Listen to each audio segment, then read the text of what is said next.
Way to go, a-hole! Здравей! Здравей! Днес ще ви говорим на ти. Здравейте! Вие сте с Простак Нюс. А ние сме обичайни ти за подозрени. Така, нека да видим какво интересно има за днес. Райт ми остана тъпо. Или на шея грешко боен требен. Тази поставям себе. Мика. Заживявам с приятел си. Дума коя. Българският звяр от кеча Мирослав Барняшев, състезаващ се под артистичния псевдоним Александър Русев, ще срещне на ринга легендата Джон Сина.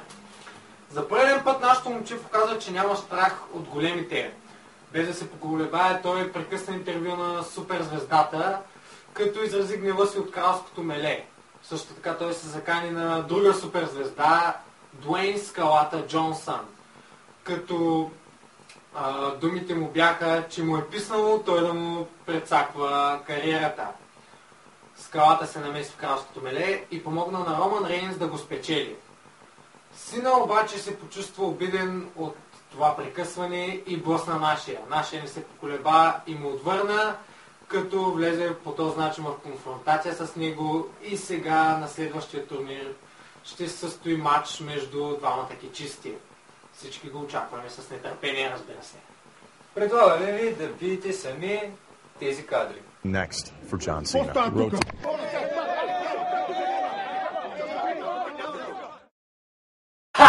Русев удря, Русев мачка! А сега и ние да удряме със следващата новина. Европейска комисия. Напредвате, но не е достатъчно. България е постигнала известен напредък, но въпреки това той не е достатъчен. Развитието е все още крехко, а общественото доверие е подкопано. Това се казва в доклада на Европейската комисия по механизма за сътрудничество и проверка, който се публикува на всеки 2 години. Те трябва да се радват, че изобщо напредваме, бе. То ние сме 20 години назад, тъй че по мои изчисления ние сега откриваме кружката с нажижаема лъжичка, докато стигнем до компютъра. А сега криминални новини. Личната карта на певеца Крис Браун бе открадната. За първи път рапърът се оказва в ролята на жертва. Неговата лична карта бе задигната и обявена за продажба онлайн. Предлагам да видим артикула.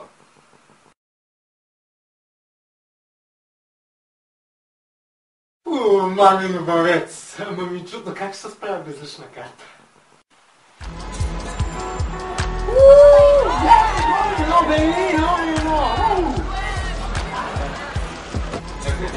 Аз съм Крис Браун,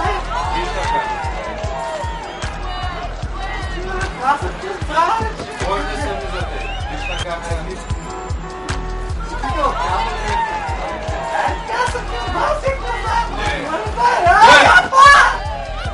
След личните карти да минем към шофьорските книжки и по-точно за новите подобрения в Закона за движение по пътищата. Ще бъде поставен нов знак по българските пътища, който ще обозначава началото на специална зона с видеонаблюдение.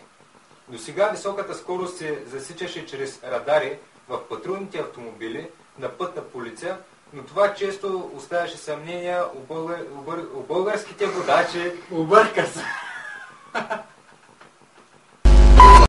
Що ме прекъсваш? Каза обър. Аз не ми стига. Обър. Как да го си? Трябва да почнем от начало. Ние отиде тук. От начало трябва да е 10 писоса. Обър, кола ти кара, обърка се.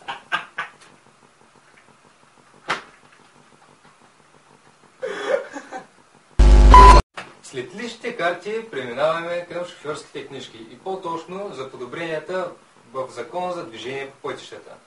Ще бъде поставен нов знак по българските пътища, който ще обозначава началото на специална зона с видеонаблюдение. Досега високата скорост се засичаше чрез радари в патрулните автомобили на пътна полиция, но това често оставяше съмнение у българските водачи за неточност. Именно това стана причина за спирането на фишовете, издадени от мобилните и стационарните камери. По думите на Антон Антонов, началник на КАТ, всички места, на които са поставени камери, ще бъдат предварително упоменати в интернет. Ето как ще изглежда новия знак.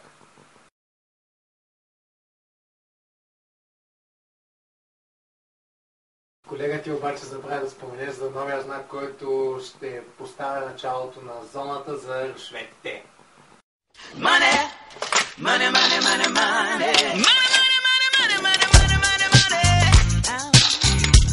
По последни данни той ще бъде поставен веднага след зоната за видеонаблюдение, като пълният пакет услуги ще предлага изтриване на абсолютно всички доказателства, че сте минавали някога през зоната за видеонаблюдение. Предлагам да приключваме. Ще отида да проверя къде са камерите. Добре, това беше всичко от нас и не забравяйте да се гласите добре, защото никога не знаете кой наблюдава.